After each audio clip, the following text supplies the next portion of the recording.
السلام علیکم۔ آج ہم فرسٹ ایئر کی 11ویں نظم قطعات، جس کو مرزا محمود سرحدی نے لکھا، اس کی تشریح پڑھیں گے۔ سب سے پہلے اس کی ریڈنگ کریں گے۔ کل ایک مفکر مجھے کہتا تھا سریرا، شاید تیری ملت کا ہے مٹنے کا ارادہ۔ میں نے یہ کہا اس سے کوئی وجہ بھی ہوگی، بولا کہ تیری قوم میں شاعر ہیں زیادہ۔ اگلا قطعہ ہے، نوکری کے لیے اخبار کے اعلان نہ پڑھ، جان پہچان کی باتیں ہیں کہا مان نہ پڑھ، جن کو ملنی ہو انہیں پہلے ہی مل جاتی ہے، بس دکھاوے کے ہی ہوتے ہیں یہ فرمان نہ پڑھ۔ اگلا ہے جی، ساقی گلفام برا ہو تیرا، تو نے باتوں میں لبا کر ہمیں وہ جام پلایا، یہ حال ہے 100 سال غلامی میں بسر کی،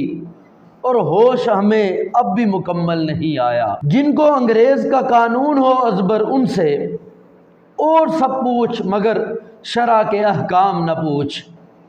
ریڈیو میں بھی جو قرآن کی تلاوت نہ سنے، ان مسلمانوں کی اولاد کا اسلام نہ پوچھ۔ اب اس کی تشریح شروع کرتے ہیں۔ کہتے کل ایک مفکر مجھے کہتا تھا سریرا، سریرا سے مراد رستے میں۔ شاعر کہتا ہے کل مجھے ایک مفکر ملا، ایک غور و خوض کرنے والا، ایک ایکسپرٹ ملا، وہ مجھے سریرا رستے میں وہ مجھے کہنے لگا، شاید تیری ملت کا، ملت سے مراد قوم ہے، وہ کہتا ہے شاید کہ تیری قوم کا مٹنے کا ارادہ ہے، تباہ ہونے کا ارادہ ہے، برباد ہونے کا ارادہ ہے۔ میں نے اس سے پوچھا بھائی کیا وجہ ہے، کیوں تو کہہ رہا ہے کہ میری جو قوم ہے، میری جو ملت ہے وہ تباہ ہونے والی ہے، وہ تباہی کے دہانے پہ کھڑی ہے؟ تو اس نے کہا میں نے یہ کہا اس سے کوئی وجہ بھی ہوگی۔ میں نے اس سے کوئی وجہ پوچھی، بولا تیری قوم میں شاعر ہیں زیادہ۔ وہ کہنے لگا تیری قوم میں شاعر بہت زیادہ ہیں، جس قوم میں شاعر زیادہ ہو جائیں وہ قوم جلد تباہ ہو جاتی ہے، وہ کیونکہ تباہی کے دہانے پہ ہوتی ہے۔ شاعر کا زیادہ ہونا یہ قوم کے تباہ ہونے کی علامت ہے، کیونکہ قرآن میں بھی کہا ہے جو لوگ شعراء کی پیروی کرتے ہیں وہ گمراہی کی پیروی کرتے ہیں، کیونکہ جو شاعر ہوتے ہیں اکثر اوقات شاعر جو ہوتے ہیں وہ حقائق سے ہٹ کے باتیں کرتے ہیں، وہ زمین و آسمان کی کلابیں ملانے کی باتیں کرتے ہیں۔ بہت کم شاعر ہوتے ہیں علامہ اقبال کی طرح یا حفیظ جلندری کی طرح جو موٹیویٹ کرنے والے ہوتے ہیں، حوصلہ دینے والے ہوتے ہیں۔ اکثر جو شعراء ہوتے ہیں وہ لعو لعب کی باتیں کرتے ہیں، عیاشی کی باتیں کرتے ہیں، محبت کی اور اس طرح کی حقیقت سے دور کی باتیں کرتے ہیں۔ جس قوم میں شاعر زیادہ ہو جائیں وہ قوم جو ہوتی ہے حقیقت سے دور ہو جاتی ہے۔ جب برصغیر کا زوال ہوا تو لکھنؤ میں انگریز برصغیر پر قبضہ کر رہا تھا، اور لکھنؤ میں شاعروں کے مشاعرے ہو رہے تھے اور لوگ شعر و شاعری میں مشغول تھے، کیونکہ جو شعراء ہوتے ہیں ان کو کوئی حقیقت سے غرض نہیں ہوتی، ان کی جو شاعری ہوتی ہے محبت میں مر جانا، تارے توڑ کے لے آؤں گا، آسمان پہ چلا جاؤں گا، ایسے کر دوں گا ویسے، صرف حقیقت سے دور کی باتیں ہوتی ہیں، لو لاب ہوتا ہے اور بس کھیل تماشے کی باتیں ہوتی ہیں، حقیقت سے بالکل وہ دور ہوتے ہیں، ان کو حقیقت کا کوئی آشنائی نہیں ہوتی۔ جو ان کی پیروی کرنے والے ہیں، جو ان کو سننے والے ہیں، وہ بھی حقیقت سے دور ہو جاتے ہیں۔ اس لیے جو شاعری ہے یہ حقیقتاً جو ہے تباہی کی علامت ہے۔ جب کسی قوم میں عیاشی بڑھ جاتی ہے، جب کسی قوم میں شعراء کی تعداد بڑھ جاتی ہے، وہ قوم زیادہ سروائیو نہیں کر سکتی، کیونکہ وہ عیش و عشرت میں پڑ جاتی ہے، عیاشیوں میں پڑ جاتی ہے۔ شعراء جو اکثر ہیں ان کا جو موضوع سخن ہے، جو وہ بات کرتے ہیں، جو وہ شاعری کرتے ہیں، وہ عام طور پر وہی چیزیں بیان کرتے ہیں جن میں عیش و عشرت ہوتی ہے، لہو لہب ہوتا ہے، محبت ہوتی ہے، کسی کے لیے مر جانا ہوتا ہے، کوئی بڑے مقصد کے لیے مرنا نہیں ہوتا، بس ایک جھوٹی محبت، عارضی محبت کے لیے مر جانا، اسی میں زندگی گزارنا اور تارے توڑ لانا، زمین و آسمان کے کلابے ملانا اور بہت سی فضول باتیں، لغویات ہوتی ہیں اور فضول باتیں ہوتی ہیں، اور کوئی حقیقت سے تعلق نہیں ہوتا، حقیقت سے بہت زیادہ دوری ہوتی ہے۔ لوگوں کے جو مسائل ہیں ان کو ڈسکس نہیں کیا جاتا، لوگوں کی پریشانیاں، آنے والے حالات، اوقات، ان چیزوں سے دوری ہوتی ہے۔ جب بھی کوئی قوم بہت زیادہ شاعروں پر انحصار کرنے لگتی ہے، جس قوم میں شاعروں کو مرتبہ مل جاتا ہے، شاعروں کو عروج مل جاتا ہے، شاعروں کی جگہ ہوتی ہے، اس قوم میں پھر مفکر پیدا نہیں ہوتے، کیونکہ لوگ شاعری کو سننا، گانے کو سننا اور ترنم کو سننا پسند کرتے ہیں، اور جو علم کی باتیں ہیں، جو علماء کی باتیں ہیں، جو موٹیویٹ کرنے والی، جو حقیقت کی باتیں ہیں وہ بری لگتی ہیں، کیونکہ حقیقت کی جو باتیں ہوتی ہیں وہ انسان کو تلخ اس لیے لگ رہی ہوتی ہیں، اس میں انسان کی حقیقت بتائی جا رہی ہوتی ہے، حالات بتائے جا رہے ہوتے ہیں کہ کتنا انسان بے بس ہو رہا ہے، آنے والے حالات کتنے تلخ آ رہے ہیں، کتنے مشکل آ رہے ہیں۔ انسان اصل میں کمفرٹ زون میں رہنا چاہ رہا ہوتا ہے، پرسکون ماحول میں رہنا چاہ رہا ہوتا ہے، جو اس کو آنے والے حالات یا حقیقت کا بتاتا ہے، خطرات کا بتاتا ہے، لوگ اس کی طرف التفات نہیں کرتے، بلکہ وہ شاعر جو حقیقت سے دور لے جاتا ہے، جو انسان کو بیوقوفی میں رکھتا ہے، جس طرح کہ کہتے ہیں جب بلی آتی ہے کبوتر پر تو کبوتر آنکھیں بند کر لیتا ہے، آلدو اس کے آنکھوں بند کرنے سے یہ بلی کا حملہ رک نہیں جانا، بلی نے پھر بھی اس کو پکڑ لینا ہے، بلکہ کیا ہوگا، آنکھیں بند کرنے سے وہ اپنی پروٹیکشن، اپنی حفاظت کرنے میں زیادہ ناکام ہو جائے گا، بلی آسانی سے اس کو پکڑ لے گی۔ تو یہی ہماری قوم کا حال ہوتا ہے، جس قوم میں شاعر زیادہ ہو جاتے ہیں وہ حقیقت سے دور ہو جاتی ہے، اس پہ اگر تباہی تھوڑی تاخیر سے آنی ہے تو جلدی آ جاتی ہے، لیکن قوم کیا ہوتی ہے، شاعری کی بات کو سننا زیادہ پسند کرتی ہے، کیونکہ اس میں حقیقت کے تلخ حقائق کو نہیں بتایا جاتا، حقیقت کی جو باتیں ہیں ان کو نہیں بتایا جاتا، جو آنے والے خطرات ہیں ان کو نہیں بتایا جاتا۔ انسان کمفرٹ زون میں رہنا پسند کرتا ہے، اس لیے وہ شاعری کو پسند کرتا ہے، لیکن جب شاعری کو زیادہ پسند کرنے لگ جاتا ہے پھر وہ تباہ ہو جاتا ہے۔ تو یہی بات شاعر نے اس سے پہلے قطعے میں کہی ہے۔ اگلا شعر ہے، نوکری کے لیے اخبار کے اعلان نہ پڑھ، جان پہچان کی باتیں ہیں، کہا مان ہوتا ہے بات مان میری، نہ پڑھ، جن کو ملنی ہو انہیں پہلے ہی مل جاتی ہے، بس دکھاوے کے ہوتے ہیں یہ فرمان سے مراد حکم نامے پیغام، نہ پڑھ۔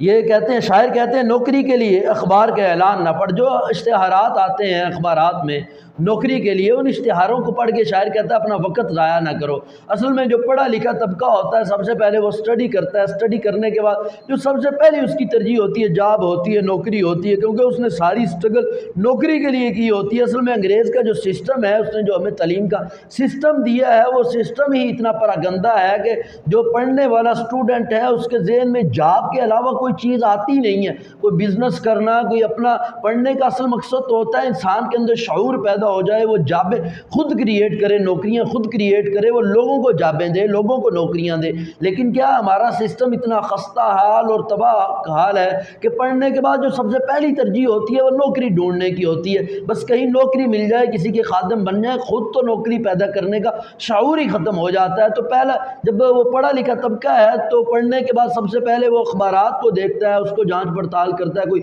میرے متعلق اشتہار آیا ہو، اگر اس کو کوئی اشتہار مل جاتا ہے تو اس کی آنکھیں کھل جاتی ہیں، اس کا چہرہ کھل جاتا ہے، خوشی خوشی جا کے درخواست دیتا ہے تاکہ میں اس جاب کے لیے اہل ہو جاؤں، میں اس جاب میں سلیکٹ ہو جاؤں، میں بھرتی ہو جاؤں۔ تو شاعر کہہ رہے ہیں یہ بیوقوفی ہے، اپنا وقت ضائع کرنا ہے، جا کے اپلائی کرنا، درخواست دینا، جان پہچان کی باتیں۔ آج یہ ملک اس لیول پہ پہنچ چکا ہے، یہاں پیسے سے کام ہوتا ہے، رشوت سے ہوتا ہے، پہچان سے، سفارش سے ہوتا ہے۔ کیوں اپنا وقت ضائع کر رہے ہو، کیوں لائنوں میں جا کے کھڑے ہو رہے ہو، گھنٹہ گھنٹہ وہاں پہ جا کے اپنا وقت ضائع کر رہے ہو کہ جناب درخواست جمع کرائیں گے، پہلے دوڑ لگائیں گے اور مختلف طرح کے ان کے کرائٹیریا، مختلف طرح کی جو ان کے معیار ہیں ان کو پورا کریں گے، اس کے بعد جا کے جناب ہمیں جاب مل جائے گی۔ وہ کہتے ہیں کوئی جاب شاب نہیں ملنی، سوائے رشوت کے، سوائے جو ہے سفارش کے، پہچان کے، جابیں آلریڈی پہلے ہی انہوں نے یہ سلیکٹ کر دی ہوتی ہیں کہ فلاں فلاں بندے بھرتی ہوں گے۔ تمام اداروں کو جنہوں نے بھرتی کرنا ہے ان کو پہلے ہی پتہ ہوتا ہے اس بندے کو رکھنا ہے، اس کو نہیں رکھنا۔ وہ جو اشتہار دیتے ہیں اس کا مقصد یہ نہیں ہوتا کہ لوگ اپلائی کریں گے تو ان لوگوں میں سے جو اچھا ہوگا، جو معیار پہ ہوگا، جو ٹاپ پہ ہوگا، جس کا لسٹ میں پہلے نمبر پہ نام ہوگا اس کو بھرتی کر لیا جائے گا۔ شاعر کہتے ہیں ایسی بات نہیں ہے، یہ صرف دکھاوے کے لیے ہے، شو آف کے لیے، تاکہ لوگوں کو پتہ چلے بھائی اشتہار آیا، وگرنہ کل کو لوگ اعتراض کریں گے بغیر بتائے ہی اپنے رشتہ دار، اپنے جاننے پہچاننے والے بھرتی کر دیے۔ وہ کہتا ہے صرف یہ دکھاوے کے لیے، آلریڈی سیٹیں سلیکٹ ہو چکی ہوتی ہیں، آلریڈی پہلے ہی ان کے پاس طے ہو چکا ہوتا ہے کس کو رکھنا ہے، کس کو نہیں رکھنا، کس کو بھرتی کرنا ہے، کس کو نہیں کرنا۔ یہ تو صرف دکھاوے کے لیے، کیوں اپنا وقت ضائع کرتے ہو، کیوں وہاں پہ جا کے اپلائی کرتے ہو، کیوں وہاں پہ جا کے ان کے معیار کو پورا کرتے ہو۔ وہاں بہت دفعہ بچے اپلائی کرتے ہیں، کوشش کرتے ہیں، تک و دو کرتے ہیں، بعض اوقات معیار پہ نہیں ہوتے لیکن بعض اوقات معیار پہ ہوتے ہیں، معیار میں نام بھی ٹاپ لسٹ پہ ہوتا ہے، بڑے خوش ہوتے ہیں ہم سلیکٹ ہو جائیں گے، ہماری سلیکشن ہو جائے گی، ہم بھرتی ہو جائیں گے، بڑے بڑے خواب دیکھتے ہیں، ہم اس سیٹ پہ بیٹھیں گے، ہم انجوائے کریں گے، یہ حکم کریں گے، یہ کام ایسے کریں گے، اس طرح ہمارے مالی معاملات چلیں گے، شادی کریں گے، دوسری طرح کے مختلف طرح کے ان کے ذہن میں خیالی پلاؤ پکڑے ہوتے ہیں جاب سے پہلے، کیونکہ وہ سوچ رہے ہوتے ہیں ہم ٹاپ لسٹ پہ ہیں، ہم پہلے نمبر پہ ہیں، لیکن جب سلیکشن ہوتی ہے، جب رکھا جاتا ہے، جب بھرتی کر لیے جاتے ہیں تو پتہ چلتا ہے کہ ہمیں تو بلایا ہی نہیں ہے، وہ تو جاننے پہچاننے والے تھے وہی سلیکٹ ہو گئے۔ تو شاعر وہی صورتحال کو بیان کر رہے ہیں، وہ کہہ رہے ہیں کہ یہ جو اشتہارات ہیں صرف دکھاوے کے لیے ہیں، وگرنہ تو یہ کوئی افسر ہوتا ہے جو بڑا طاقتور ہوتا ہے، اس کے رشتہ داروں کو بھرتی کر لیا جاتا ہے، اس کے جاننے پہچاننے والوں کو پہلے ہی سلیکٹ کر لیا جاتا ہے، انہی کو بھرتی کیا جاتا ہے۔ آپ اپنا وقت ضائع نہ کریں، آپ اپنے ذہن کو بلا وجہ تناؤ میں نہ ڈالیں، بلا وجہ خیالی پلاؤ نہ بنائیں، بلا وجہ خوش نہ ہو جائیں کہ میں اس کے لیے سلیکٹ ہو جاؤں گا، کیونکہ خوشی کے بعد جب مایوسی آتی ہے وہ انتہائی زیادہ تکلیف دہ ہوتی ہے۔ پہلے سب کو بتا رہے ہوتے ہیں میں اس میں ٹاپ لسٹ پہ ہوں، میرا نام تو پکا ہے، میں تو سلیکٹ ہو جاؤں گا، لیکن بعد میں جب پتہ چلتا ہے کہ آپ نہیں سلیکٹ ہوئے، پھر سب کی طرف سے باتیں سننی پڑتی ہیں، مایوسی ہوتی ہے، ڈپریشن ہوتا ہے۔ وہ شاعر کہتا ہے تو اس طرف توجہ کریں ہی نہ کہ یہ باتیں جو ہیں، یہ جو اشتہار ہیں سب جھوٹے ہیں، دکھاوے کے لیے، ان سے کوئی بھی فائدہ نہیں ہونے والا۔ حال تو جس وقت شاعر نے یہ نظم لکھی اس وقت حالات کچھ اور تھے، ابھی کافی حالات الحمدللہ بہتر ہو چکے ہیں، ابھی 80-90% حالات چینج ہو چکے ہیں، کافی حد تک جو بھرتیاں ہیں اس وقت وہ معیار کے مطابق ہی ہوتی ہیں۔ تو اگلا شعر پڑھتے ہیں جی۔ ساقی گل فام برا ہو تیرا، ساقی گل فام، ساقی کہتے ہیں شراب پلانے والا، گل پھول کو کہتے ہیں گل فام، پھول جیسے چہرے والا، مطلب یہ ہے خوبصورت یہ چہرے والا۔ یہاں مراد انگریز ہے، انگریز کا جو شکل تھی وائٹ کلر کا تھا، وہ اس وجہ سے اس کو شاعر نے خوبصورت چہرے والے سے تشبیہ دی ہے۔ ساقی گل فام برا ہو تیرا، تو نے باتوں میں لبا کر، لبا ہوتا ہے الجھا کر، پھنسا کر، ہمیں وہ جام پلایا، وہ شراب پلائی، یہ حال ہے 100 سال غلامی میں بسر کی، اور ہوش ہمیں اب بھی مکمل نہیں آیا۔ شاعر کہتے ہیں انگریز تیرا تباہی ہو، تو برباد ہو، تو گل فام تھا، خوبصورت تھا، تو نے لوگوں کو باتوں میں لبا کر، باتوں میں پھنسا کر وہ جام پلا دیا، باتوں میں لگا کے اس کو اس طرف لے گیا، اس تباہی کے دہانے پہ لے گیا۔ پہلے تو 100 سال تو نے اس پہ حکومت کی، جب انگریز آیا بر صغیر میں وہ تجارت کی غرض سے آیا، لوگوں کو بتاتا تھا ہم تو تمہارے بھلے کے لیے آئے ہیں، تمہاری خیر کے لیے آئے ہیں، ایک اچھی سوچ کا اس نے دعویٰ کیا، لیکن ایک الٹی سوچ لے کر آیا تھا۔ تو شاعر وہی بات کر رہے ہیں کہ تو نے باتوں میں لبایا، تو نے لوگوں کو سازشیں کی، آگے مکر و فریب کیا، شکل تیری خوبصورت لگ رہی تھی، لوگ سمجھے یہ سچا ہوگا، یہ بات میں پکا ہوگا، لیکن کیا تھا اندر تیرے منافقت چھپی ہوئی تھی، دغا چھپا ہوا تھا، دھوکہ فریب چھپا ہوا تھا، تو نے آگے لوگوں کو دھوکہ دیا، آ کے اس ملک پہ قبضہ کر لیا، پھر لوگ بھی اتنے بیوقوف تھے، تو نے لوگوں کو ایسا پھنسا لیا۔ جس وقت تیری حکومت تھی، جس وقت انگریز کی حکومت تھی، اس وقت بھی ایک بڑا طبقہ انگریز کی تعریف کرتا تھا، وہ کہتا تھا اصل یہی سویلائز ہے، انہی کا طریقہ اچھا ہے، انہی کے طریقے کو فالو کرو، انہی کے پاس ہی ساری ٹیکنالوجی ہے، انہی کے پاس ہی ساری تہذیب ہے، انہی کے ہی طریقے پہ عمل کرو، انہی کا لباس پہنو، انہی کی زبان بولو، انہی کی طرح رہو، انہی کی طرح چلو، انہی کی طرح کھاؤ، تمام افعال ان کی طرح کرو۔ جس وقت انگریز آیا بہت سارا طبقہ جو تھا انگریز کا ایسا گرویدہ ہو گیا، اس نے خود ہی دل سے ہی اس کو آقا سمجھ لیا،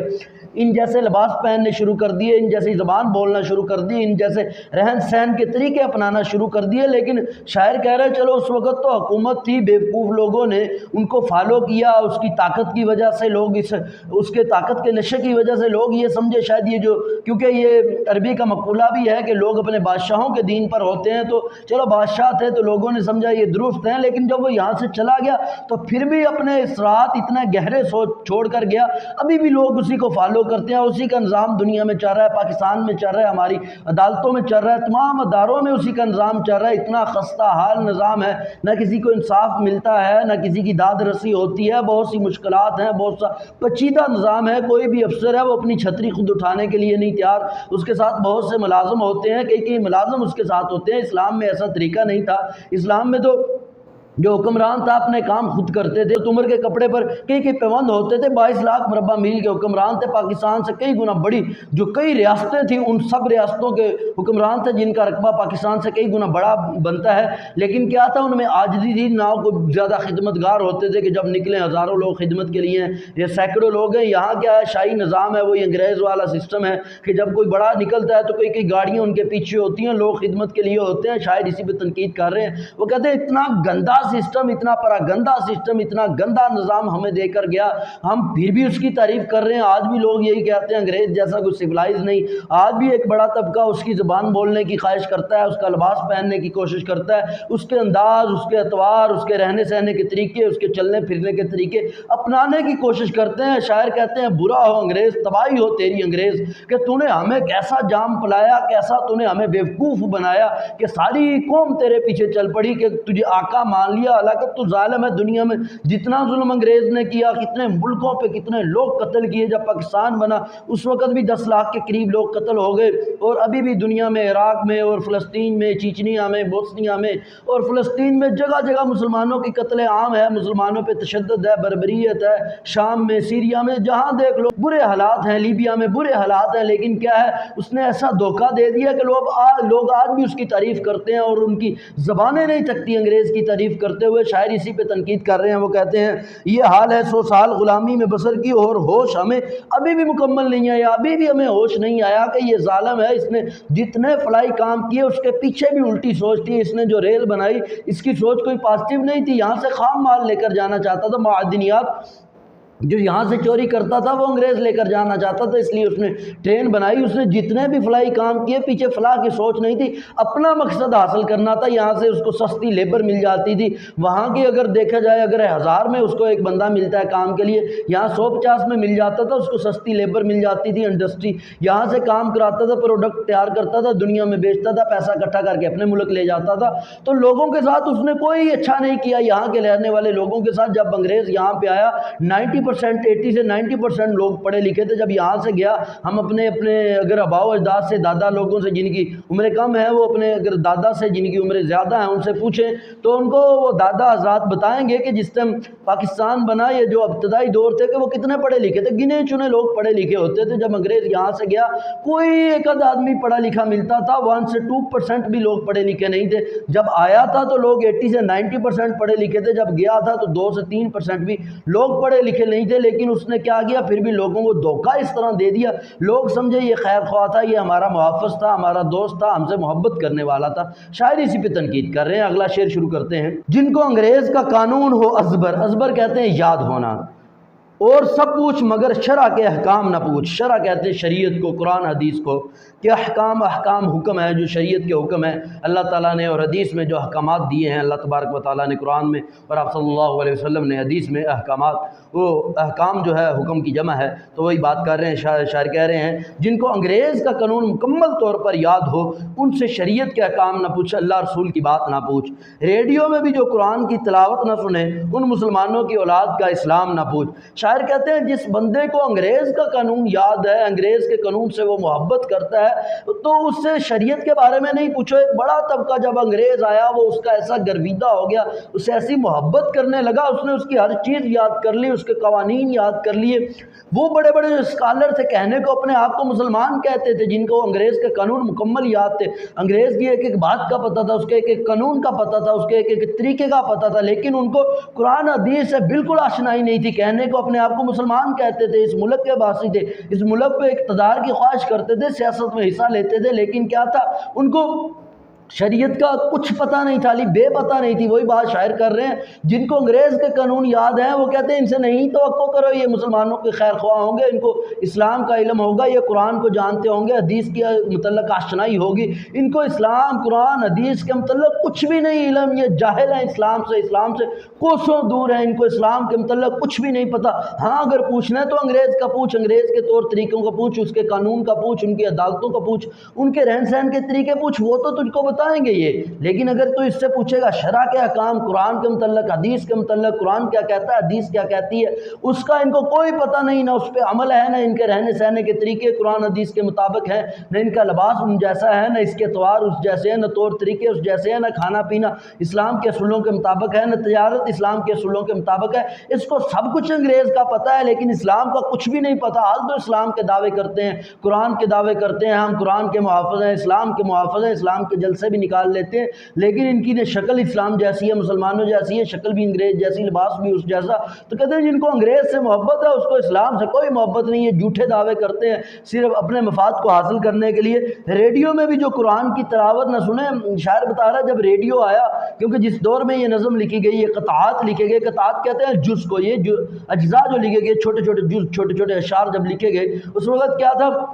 یہ جو موبائل فون ہے یا ٹیلی ویژن ہے یہ چیزیں نہیں تھی، ریڈیو تھا، لوگ یہ نیا نیا آیا تھا، اور ایک ایسی چیز جو بولتی ہے جس سے آواز آتی ہے، یہ لوگوں کے لیے بڑی یونیک چیز تھی، لوگ اس سے بڑی محبت کرتے تھے، خاص کر جو انگریز سے محبت کرنے والا طبقہ ہے اس کے لیے تو ریڈیو بہت قیمتی چیز تھی، وہ اس کی تعریفیں کرتے نہیں تھکتے تھے، اگر ان کو کسی وقت بھی ٹائم مل گیا تو سب سے پہلے ریڈیو کو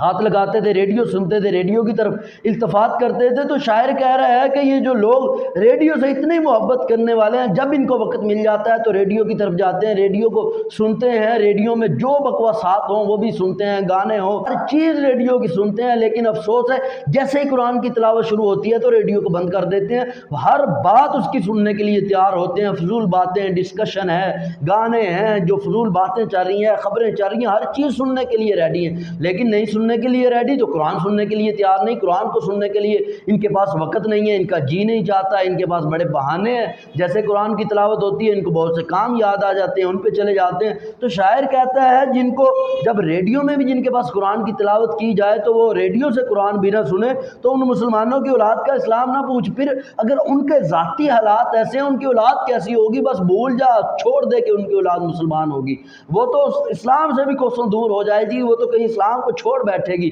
جو خود اسلام سے اتنے دور ہو چکے ہیں، کیونکہ جو ماں باپ ہوتے ہیں وہی تو اصل بچے کی تربیت گاہ ہوتے ہیں، ماں جو ہوتی ہے سب سے پہلی درس گاہ ہوتی ہے بچے کی، اگر ماں کی گود سے ہی اس کو اسلام سے دوری کا سبق مل رہا ہے، اگر ماں ہی قرآن نہیں سن رہی تو بیٹا کہاں سے سنے گا، اس کے اندر کہاں اسلام سے قرآن سے محبت پیدا ہوگی، جب باپ ہی قرآن سے محبت نہیں کرتا تو بیٹا کہاں قرآن سے محبت کرے گا۔ وہ کہتا ہے کہ اگر ان کے اندر اسلام باقی نہیں رہا